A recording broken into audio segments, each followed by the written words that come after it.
from Queen Mary University, London. We'll speak about counting partially directed works in a symmetric wedge. Okay, thank you very much.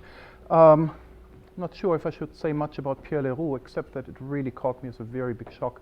I got my last email from him the 15th, when I heard afterwards, 15th of February, when I heard afterwards he was hospitalized. And the next thing I knew was I saw this preprint by Alan and Alex on the archive saying dedicated to the memory of Pierre Leroux. And I just thought I must have misread something. I just couldn't believe it. So yes, so anyway, this talk is also dedicated to Pierre, of course. So I should, first of all, say what my talk is about. Again, it's about partially directed, and I won't always say it, but I mean self-avoiding walks in a wedge. And there's a small subtitle that is actually of importance. Namely, there's a very interesting, beautiful combinatorial connection to crossings of matchings. So what am I going to talk about? Let's first start with partially directed self-avoiding walk, and I'll just abbreviate this as partially directed SAW, SAW. Let's be a bit more specific. When I say wedge, I mean the square lattice, and I mean the y coordinate less than or equal to x. So you really should think of this as being a wedge. Here's the origin. Here you've got y equals x, y equals minus x. And in there, we start walking at the corner. We're allowed to go right, up or down, but not left. And we're not allowed to self-intersect. So once you go right and you decide on a way to go, you force yourself to continue.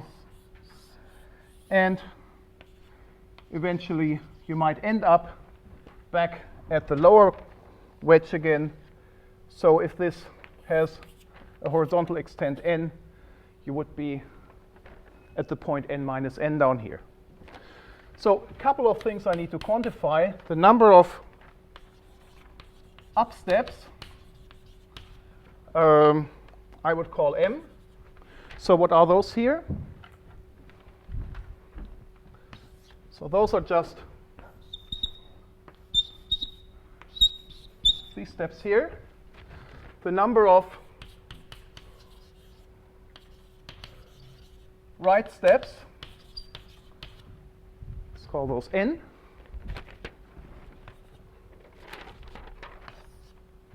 And we've got these here. And of course, you can now figure out what the total number of down steps is, or the total number of steps. Let me just say it this way. The number of down steps is therefore just m plus n, because when you go right, you have to go down to end up here. What comes up has to go down as well. So therefore, this is m plus n. And I'm interested in counting these. Maybe the first observation that I didn't even necessarily want to make, except, is Alan Sokol in the audience? No. Just wanted to ask him, of course, the total number of walks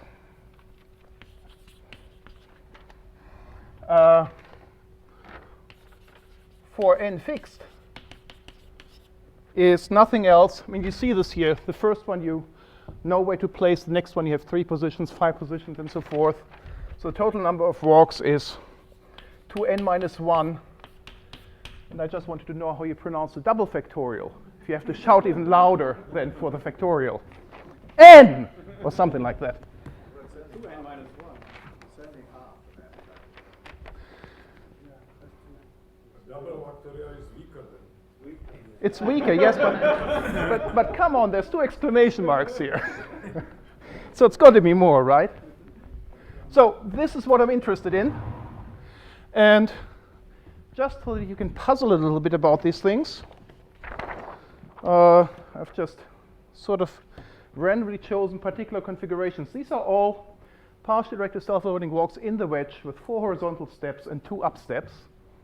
And there's a certain number of them. And that's what we're interested in. We want to count these objects. So I'll tell you now about a proposition which we derived, well, about 2 years ago. It just appeared in print in Journal of Combinatorial Theory A about 2 weeks ago with Bucks von Rendsburg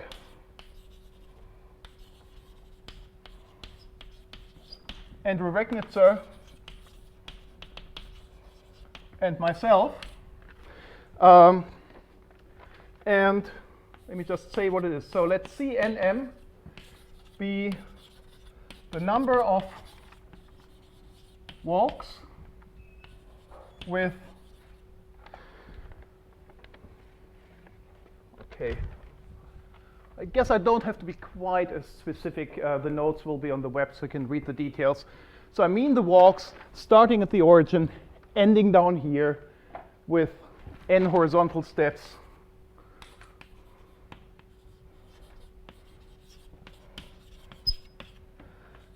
and m up steps.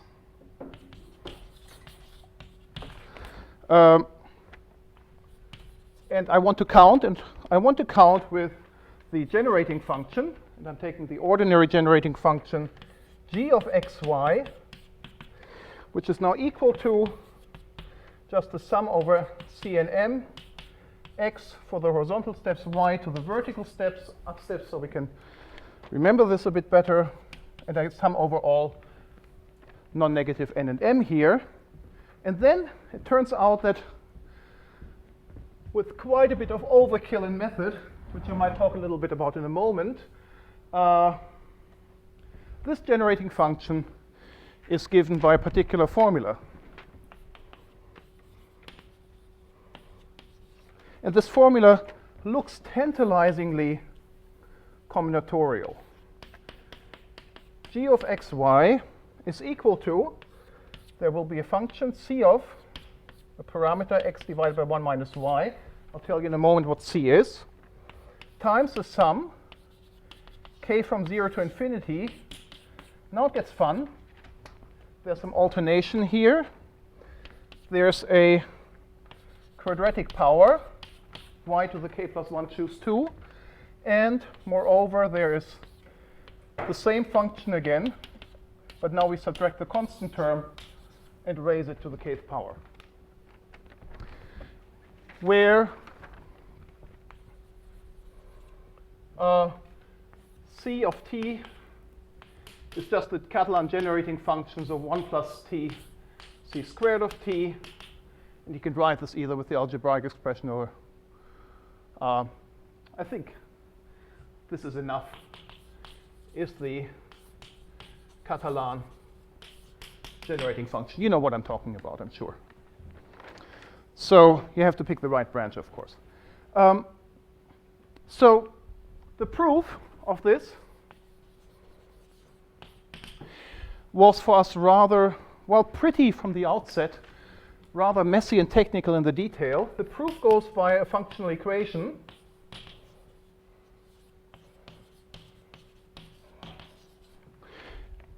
and something that's had a recent resurgence in combinatorics, the so-called kernel method, or rather our own version of the kernel method to solve this. So I just want to give you a rough idea how to write down this functional equation. I might go through this in more detail in about a week and a half. So for any of you who want to learn more about this, please just come back and I'll tell you more details.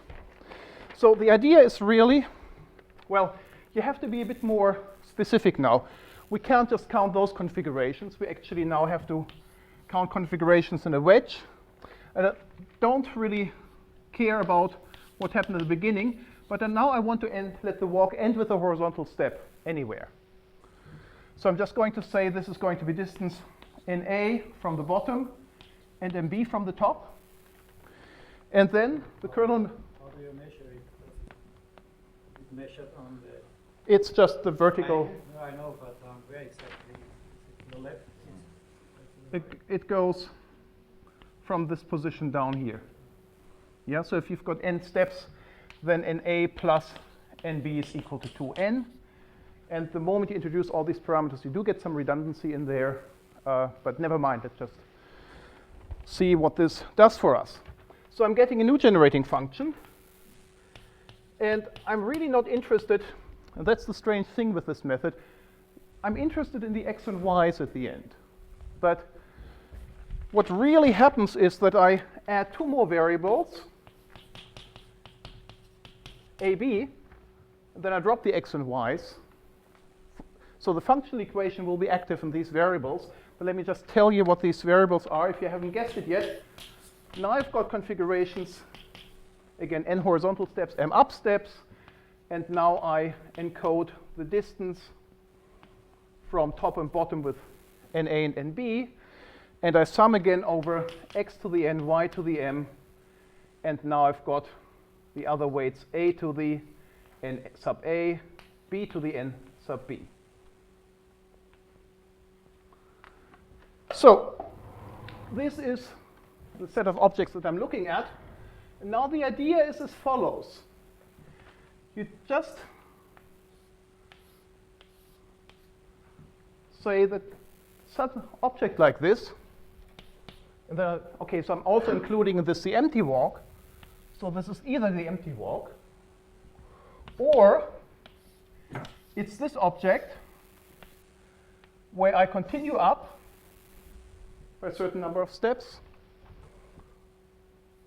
And let me just distinguish this. I add a, Can't be really the empty walk because your notation suggests that you have a horizontal step. or empty walk. Yeah, but this symbol, What's that? On the left-hand side, it doesn't contain the empty walk. Oh, sorry, this is supposed to contain the empty walk. I just sort of said it in passing.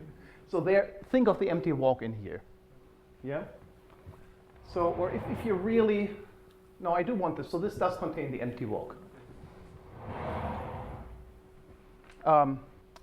So you either add another horizontal step to this. No, I think you should stay backwards, right? Because this No? will now decompose.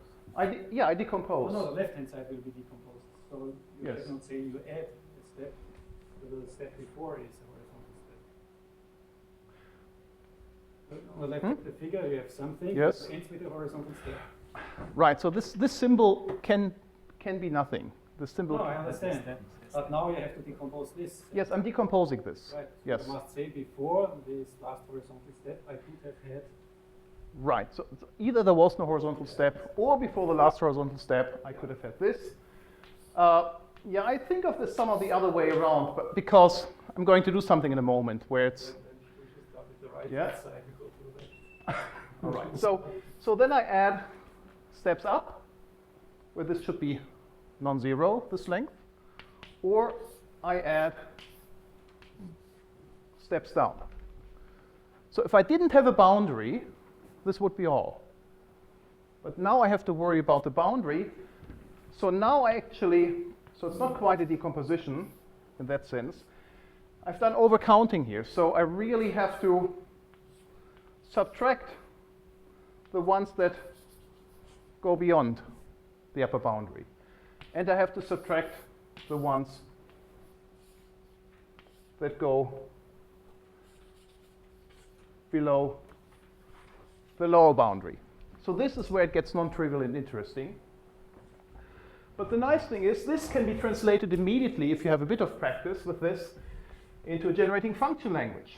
So this is g of AB. This is 1.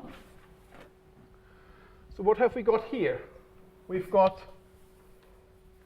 let me maybe write this over here.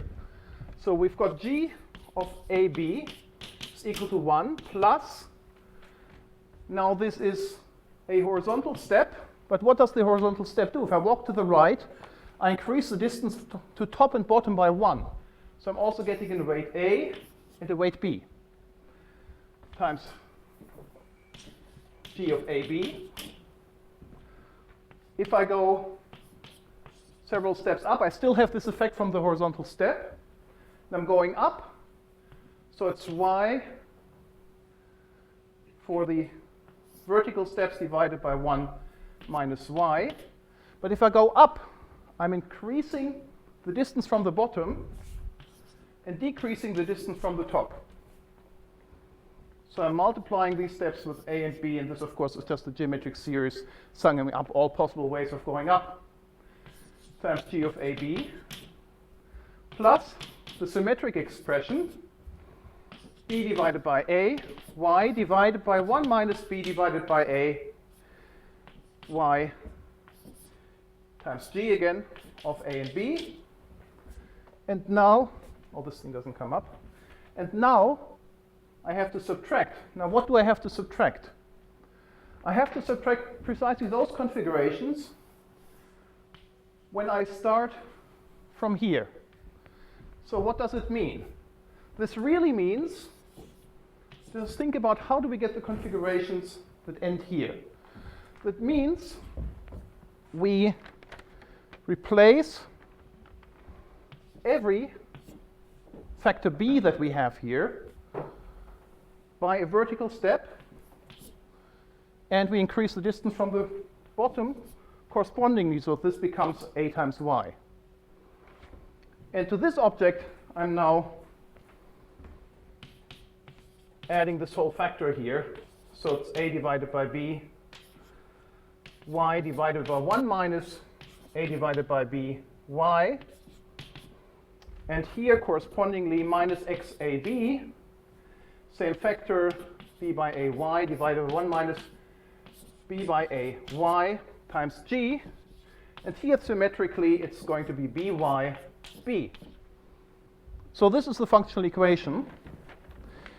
And you can now convince yourself that you can rewrite the whole thing in terms of,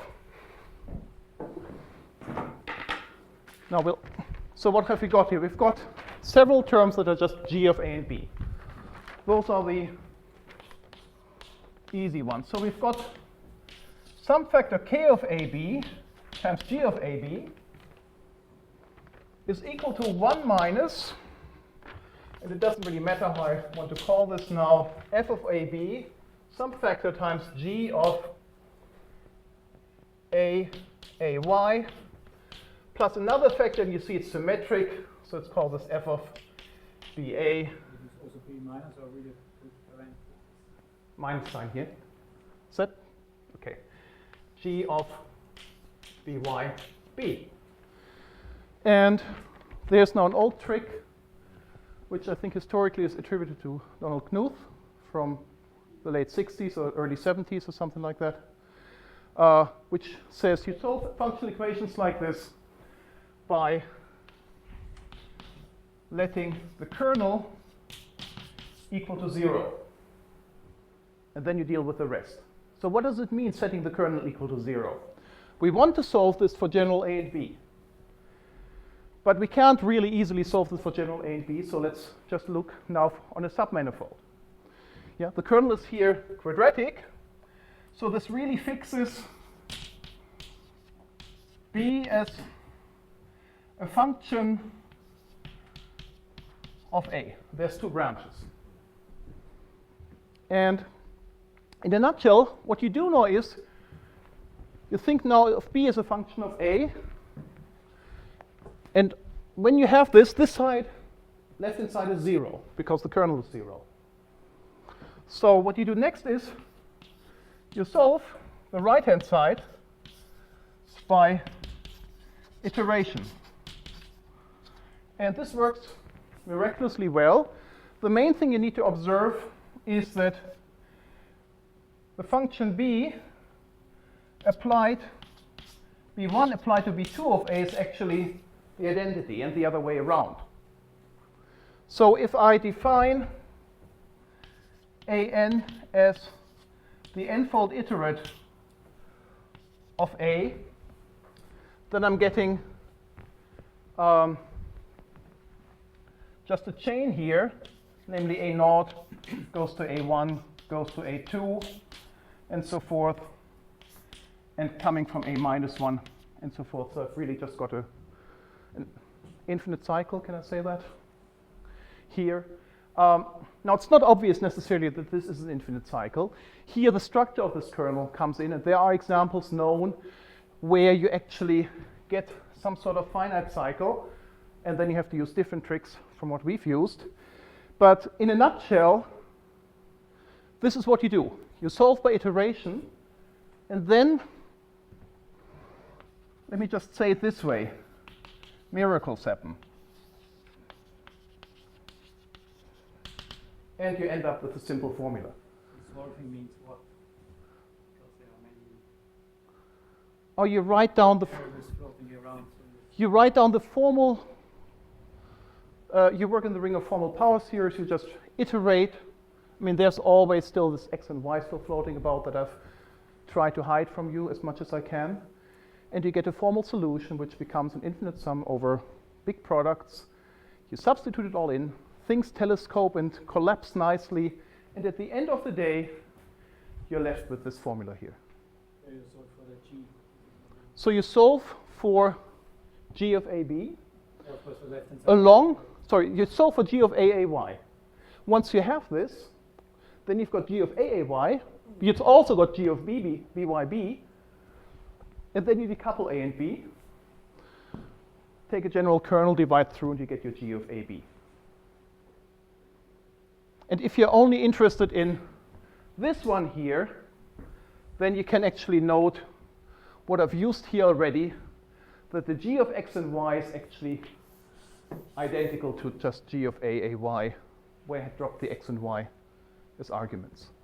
So this is it in a nutshell. I cannot really say more about this, except it's a very powerful method, very lovely method.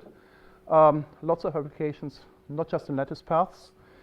And you really get there somewhere. It becomes actually a lot harder when the kernel is not quadratic anymore, but you've got a cubic or higher degree. Higher. So in Yes? this equation, the x and y do not change at all. No. So the x and y's are sort of there as inactive variables. You just keep them. So that's the structure that you get. So this gives the claimed result. So now let me talk about something else. Let me talk about, and the Christian has actually helped me already. Let me talk about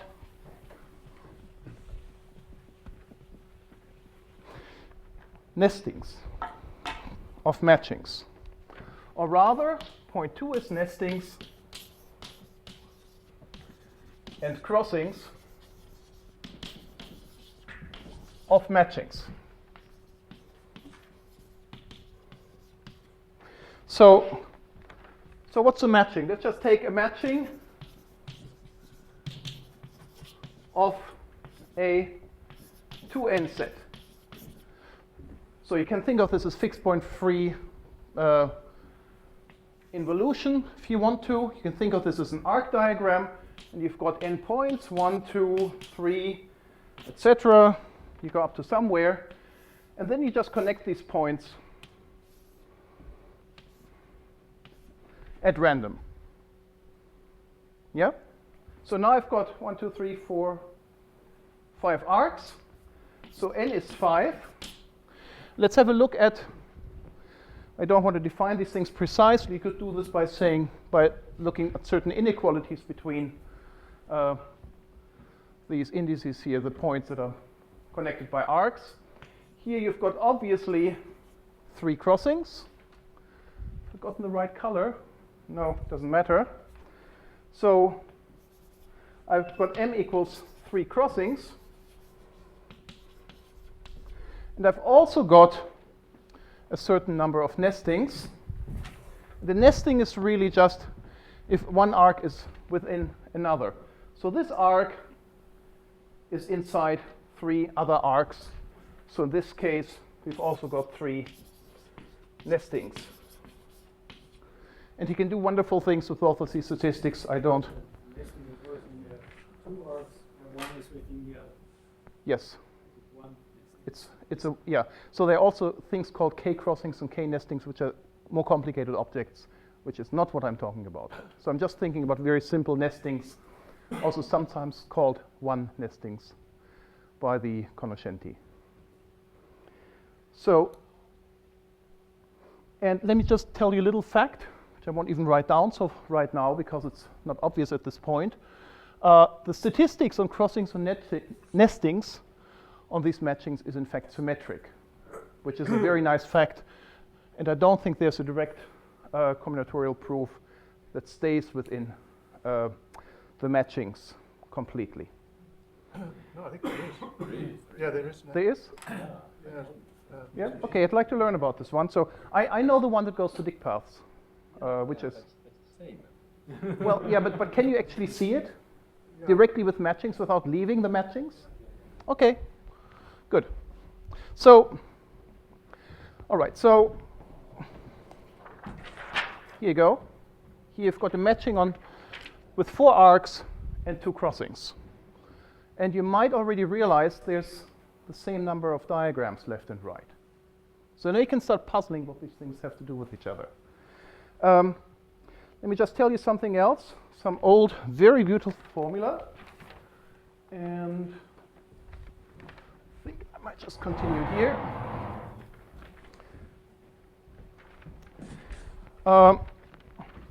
Counting these nestings with these matchings with respect to crossings actually goes back to Touchard, 1954, I believe.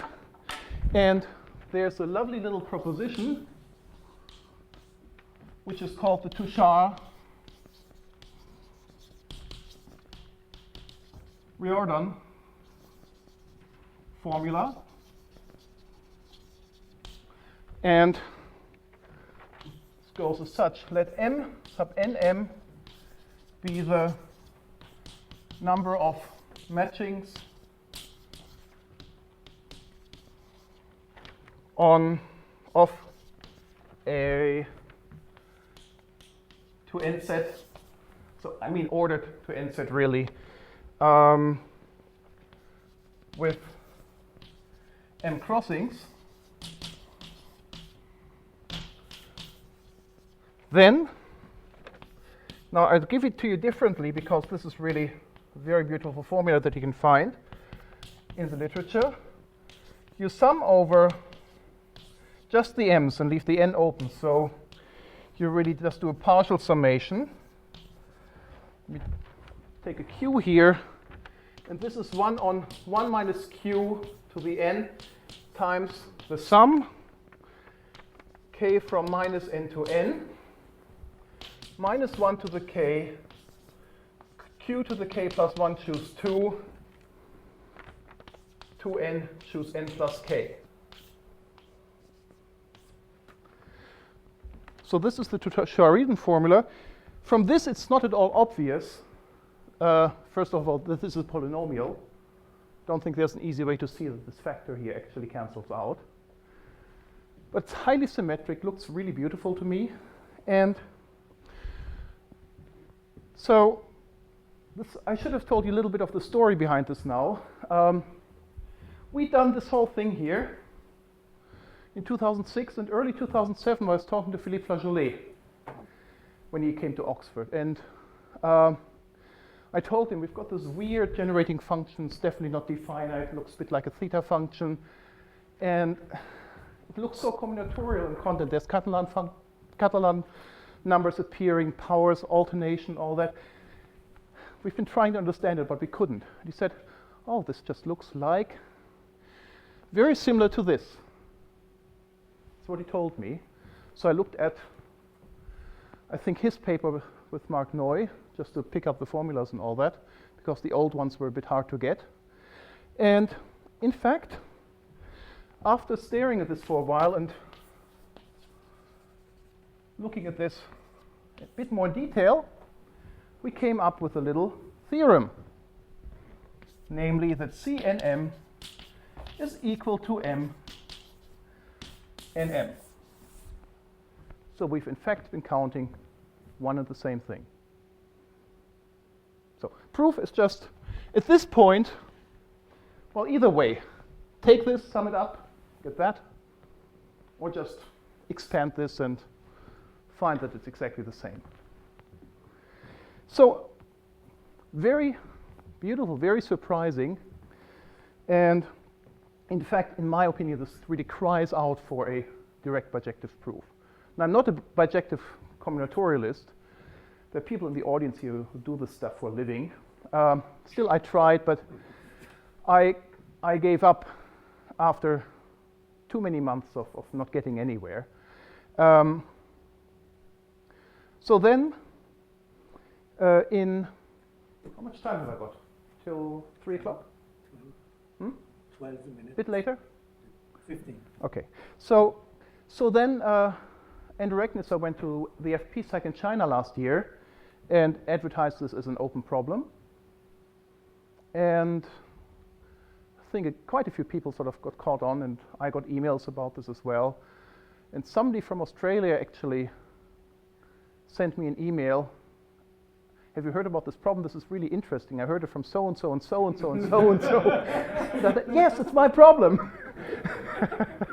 So it's really fun when this happens. Well, it's not just my problems. It's our problem. But still, I felt very proprietary about this.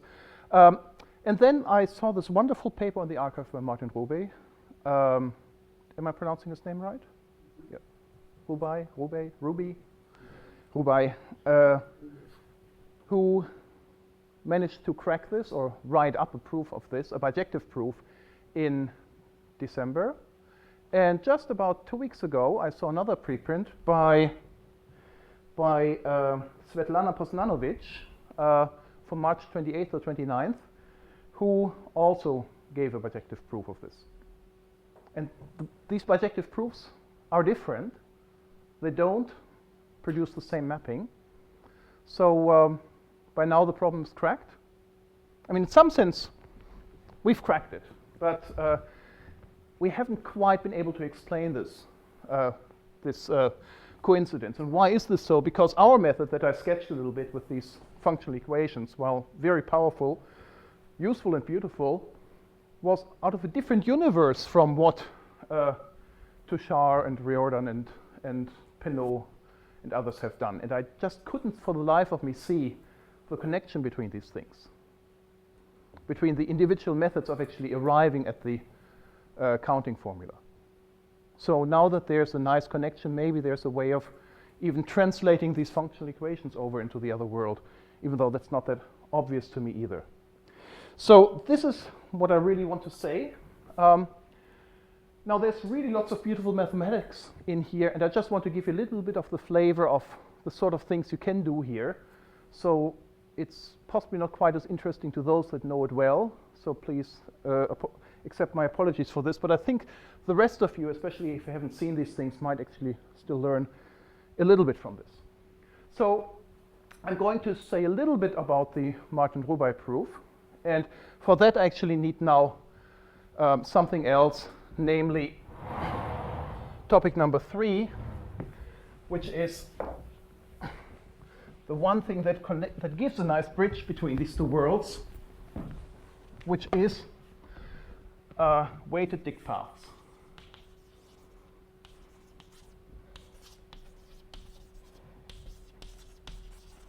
So this is my section number 3, if you'd like.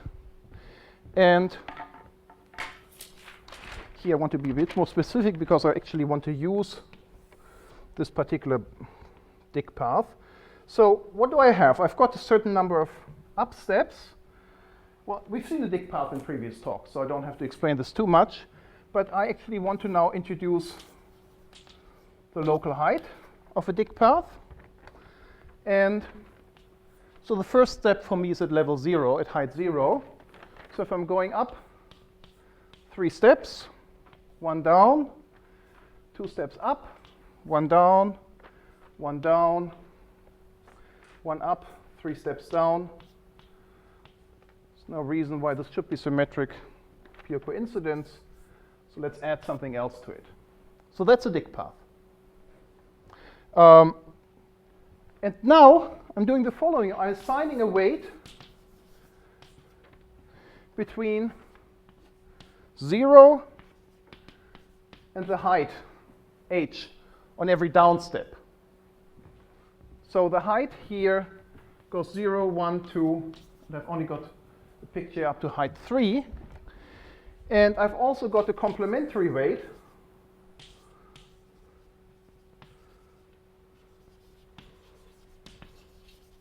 which will become of importance, such that, let's call it Ci, and this is just the height minus the weight Wi. And then I'd call the total weight of a walk the sum of all the weights. But I should also say I'm only weighting the down steps. So I'm really only interested in the weights in the down steps. Or if you want, you can think of these as pairs of steps, and then you weight every pair of steps. So let's just say, for argument's sake, I'm putting weight 2 here, weight 3 there, weight 0 here, 1, 0, 0, 0, and see where I go. So the complementary weight, this is height 2, so this would be 0, 1, 2, 1, 1, 0, 0. If I sum it all up, I should get the height 2, 3, 2, 2, 1, 0, 0. So that's how the arithmetic goes here. So that's what I'm after. And now there's a lovely proposition, and I couldn't quite figure out where it's from because the original source isn't quite accessible, but it could be the St. Catherine from 1983 PhD thesis. So if this is not right, please correct me now, Xavier. Have to say what I mean first, right? Say what? What is done?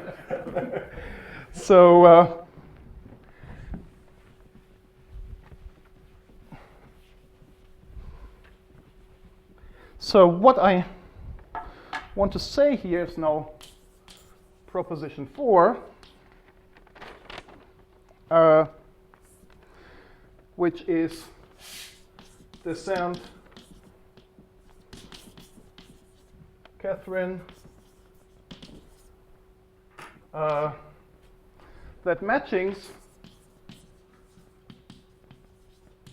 of a 2n set with capital C crossings and capital N nestings are in bijection with dick paths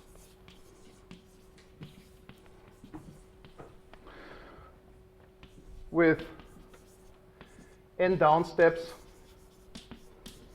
or I could just say 2n steps, same thing. Total weight C and complementary weight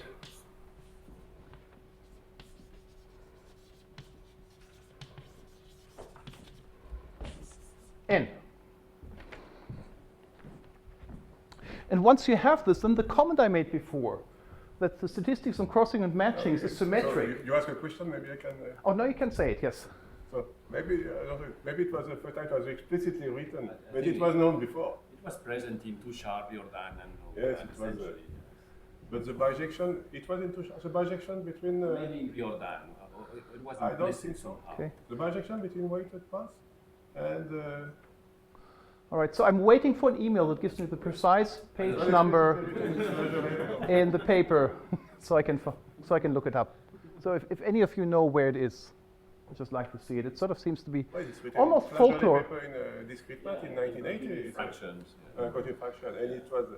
and Okay. then all this weighted path started in 78 with Yes. François and Xavier, and so we know all this. It's, Yes, so it's- it's 78. Yes, I know it's old. I don't think so. It's In sort, his thesis, but it's sort of Miriam, I told her, this No, is in written the in Fractionated the paper, is this Huh? one? I don't think so. no, it's not. Flageolet? Not explicitly. Fractionated paper, it's already there. I don't think that it's... It's not there explicitly. In No. Flageolet paper, it's not written? No. Wow. So it's folklore, if you want to. So, oh, never mind. I'll just leave the name up. That's fine. So I just want in the remaining 3-4 minutes, maybe just go quickly through proof of this. But maybe, okay, there's 3 people here that know it well. For the rest, 3 minutes won't be enough. So I'll just skip this and maybe just go do something else in generating functions, which I really like. Namely, once you have this bijection, then you actually get another lovely generating function expression, namely a continued fraction expansion, which is, once you have this picture here, very obvious. Namely, the g of x and y for these lattice walks is given by 1 divided by 1 minus x divided by 1 minus xy divided by x 1 plus y divided by 1 minus x 1 plus y squared divided by 1 minus, and I think you see the construction law here. So this really has to do with the fact that these dict paths are related to orthogonal polynomials, and there's moment problems hiding here. I think they're Q-Hermite polynomials that come into play here. And the way you see this quite nicely is, in some sense, if you take a dict path at a particular level,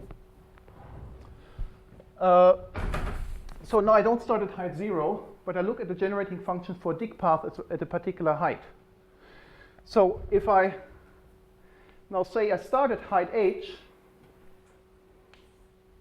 and the dict path really is just given by going a couple of steps up, then I do something, it's another small dict path, but now starting at height h plus 1, then I go down again, come up again, do the same thing, and do this a couple of times.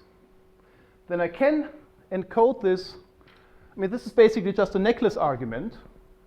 So what I can say from here is that the generating function of x and y, now if I start at height h, let's just indicate with this with a subscript h, and I'm getting this by summing a geometric series over dict paths of height h plus 1, which come with generating function gh plus 1. And then I have to worry about what sort of weights to put here. So one pair of steps gives me a factor x here. And now I've got weights that go from 0 up to the height h. And the corresponding generating function factor would be 1 for weight 0, y to the first power for weight 1, etc., up to y to the h for weight h. So I'm putting this factor in here. So this is now a factor x times 1 plus up to y to the h times this one here. And if I observe that g naught is equal to g of x and y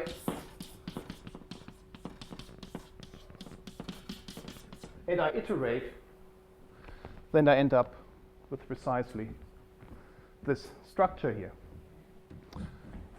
And they're supposed to be 1 over. 1 over. I wanted to put a minus 1 here. And I think this is about all the time I have. I could go on forever. It's such a lovely area, combining in some very unexpected way, I think, even though it's all lattice path world in some sense, but really to me in a very unexpected way, a counting problem that I should also say we actually arrived at from physically motivated questions. You have a model that's not conformally invariant. You ask what are the generating functions. You worry about the sort of slopes that you can deal with. You start with the simplest possible case, slopes plus minus 1, and immediately you end up with beautiful combinatorics. So that's the story I wanted to tell. Thanks.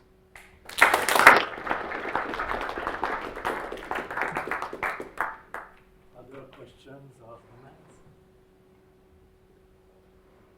Just about your last comment there. So is there a formula for paths in a wedge where it's not plus or minus 1? your wedge? You can do it for an asymmetric wedge with horizontal slope on one side. You can do the same thing for that as well. You said asymmetric wedge? Asymmetric. So you've got 45 degrees and 0 degrees. Right. You can do that one. Again, you find beautiful combinatorics. There you've got a bijection to permutations.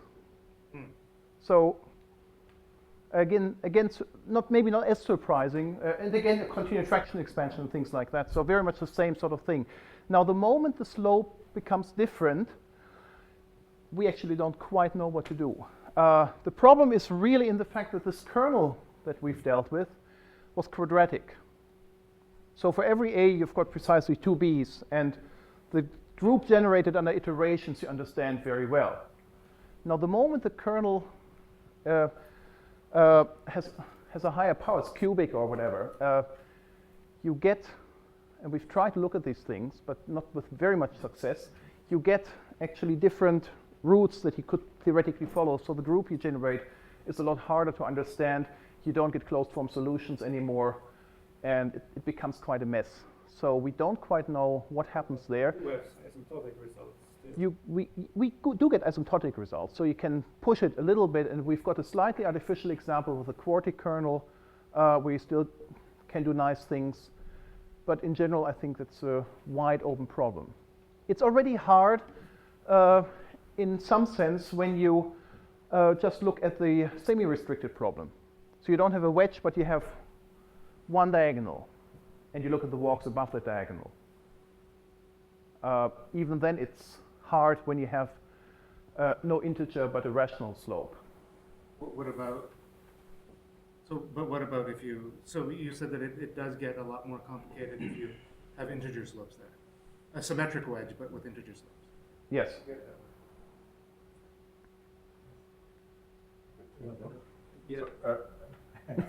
I think it's So I think, so as you have a Melbourne flavor, you know very well the SOS model, Bragg of Zarek, and this kind of paths which are above the horizontal level. Yes. So this is a special case, so it's a class, a special subclass. So in the SOS model, they count also the area below the path. Yes. With give a ratio of 2 Yes. analog of QSL. Did you try some? I can do it, but I haven't written it. I can do it, but I haven't written it up for either of these cases when you have these walks, or, well, it's symmetric, so left or right, same thing. I can do it for this with area, and again you get Q bezels. Is the upper bound also just the lower bound? Only lower bound, and that's more or less the same thing I did in the early 90s, so I never bothered writing it up. It's sort of a back of the envelope calculation. This is QSL? Q vessel, yes. The Q analog of involution? Yes, yes. Well, not complete. It's the same flavor of Q vessel, so it's not really Q vessel, but very much related. The 3 variables, the X, the Y, and the area. Yes. You get the formula. Yes. Now, if you do it with both things, it's a nice PhD project, or possibly too hard for a PhD. I'm not sure. But yeah, if I ever get a student that wants to do this sort of thing, that's already earmarked for that.